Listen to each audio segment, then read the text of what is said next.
بسم اللہ الرحمن الرحیم۔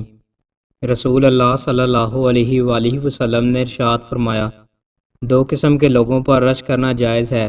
ایک وہ آدمی جسے اللہ نے مال عطا کیا اور پھر اس کو راہ حق میں اسے خرچ کرنے کی توفیق عطا فرمائی، اور ایک وہ آدمی جسے اللہ نے حکمت عطا کی اور وہ اس کے مطابق فیصلہ کرتا ہے اور اسے دوسروں کو سکھاتا ہے۔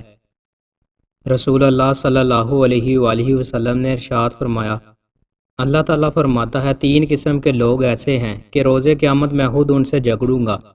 ایک وہ آدمی جو میرا نام لے کر عہد کرے پھر اسے توڑ ڈالے، وہ شخص جو کسی آزاد آدمی کو بیچ کر اس کی قیمت کھا جائے، اور ایک وہ آدمی جو کسی مزدور کو اجرت پر رکھے تو اسے پورا کام لے لیکن اسے اجرت نہ دے۔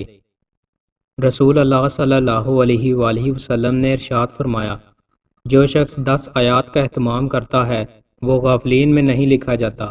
جو 100 آیات کی تلاوت و حفظ و عمل کا اہتمام کرتا ہے تو وہ عطایت گزاروں میں لکھ دیا جاتا ہے، اور جو شخص 1000 آیات کا اہتمام کرتا ہے تو وہ ڈیروں اجر و ثواب پانے والوں میں لکھ دیا جاتا ہے۔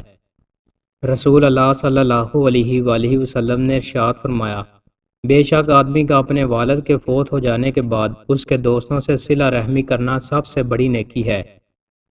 رسول اللہ صلی اللہ علیہ وآلہ وسلم نے ارشاد فرمایا، اللہ کی قسم تمہارا اپنی اس قسم پر اصرار کرنا جو اپنے گھر والوں کے متعلق ہو، اللہ کے نزدیک قسم توڑنے سے زیادہ گناہ رکھتا ہے، جس کا کفارہ ادا کرنا اللہ نے اس پر فرض کیا ہے۔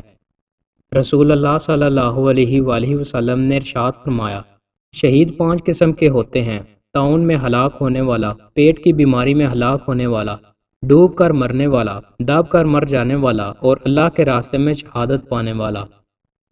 دوستوں، مزید اچھی ویڈیوز کے لیے ہمارے چینل کو سبسکرائب لازمی کریں۔ بہت شکریہ۔